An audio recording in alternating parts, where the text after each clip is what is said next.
আসসালামু আলাইকুম, আমি তানবীর। আমি আজকে কথা বলবো Juki DDL 8700B-7 single needle computerise sewing মেশিনের এই মেশিনের গুরুত্বপূর্ণ কয়েকটি ইরর সম্পর্কে আলোচনা করব এবং এই ইররগুলো কেন আসে এবং খুব সহজে কীভাবে সমাধান করা যায় ডিটেলস আকারে আলোচনা করব এবং মেশিনের স্ক্রিনের মাধ্যমে দেখিয়ে দিব।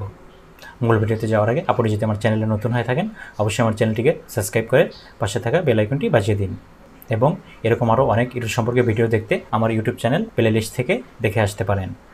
এখন আমরা কথা বলবো ইরর 302 নিয়ে। ইরর 302 মূলত সেফটি সুইচ রিলেটেড ইরর। 302 যখন মেশিন হেড হেলানো থাকে পাওয়ার অন করলে ইরর 302 দেখায়। পাওয়ার অন করলে ফেল ডিটেকশন সুইচ নিরাপত্তার জন্য যাতে কেউ অসাবধানতার সাথে মেশিন চালু না করে। সমাধানের আগে নিশ্চিত হতে হবে মেশিনের হেড সোজা করে বসানো আছে কিনা। তারপর পাওয়ার অন করলে পাওয়ার অন করলে সুইচ ঠিক থাকে তাহলে স্বাভাবিকভাবে চালু হবে। এরপরে যদি মেশিনের ইরর সমস্যাটি সমাধান না হয় অবশ্যই আমরা সেফটি সুইচটি পরীক্ষা করব।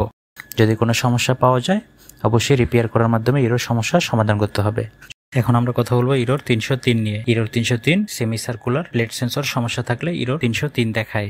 303 এরর কোড বোঝায় সেমি সার্কুলার প্লেট সেন্সর কাজ না করলে। এর মানে হলো মোটর থেকে আসা নির্দিষ্ট সেন্সর সিগন্যাল মেশিনে যদি নাও পৌঁছায় তাহলে ইররটি দেখাতে পারে। সমাধান হিসাবে মোটরের সংযোগ ভালোভাবে লাগানো আছে কিনা বা মোটরের কানেক্টর লুজ বা ময়লা থাকলে পরিষ্কার করে লাগিয়ে দিতে হবে। এরপর যদি সমস্যাটি সমাধান না হয় মোটরের কর্ড বা কানেক্টর খুলে গেলে বা কেটে গেলে তা রিপেয়ার করার মাধ্যমে ইরর সমস্যাটি সমাধান করতে পারবো। সর্বশেষে টেকনিশিয়ানের উদ্দেশ্যে একটা কথা বলবো, মেশিনে যে কোনো ইরর আসুক না কেন অবশ্যই মেশিনের সবগুলো কানেক্টর খুলে পরিষ্কার করে লাগিয়ে দিতে হবে এবং সার্কিট এয়ারের মাধ্যমে পরিষ্কার ও ক্লিন করে একবার লাগিয়ে দেখতে হবে যে ইরর সমস্যাটি সমাধান হয় কিনা।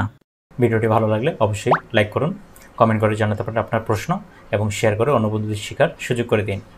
এরকম নিত্য নতুন কম্পিউটারাইজ সুইং মেশিনের প্রোগ্রাম নাম্বার ও ইরর সম্পর্কে জানতে এখনই ফলো করুন workman to winner BD Facebook page এবং আমার YouTube channel workman to winner BD চ্যানেলটিকে সাবস্ক্রাইব করে পাশে থাকা বেল আইকনটি বাজিয়ে দিন যাতে পরবর্তী ভিডিওটি সবার আগে আপনার কাছে পৌঁছে যায়।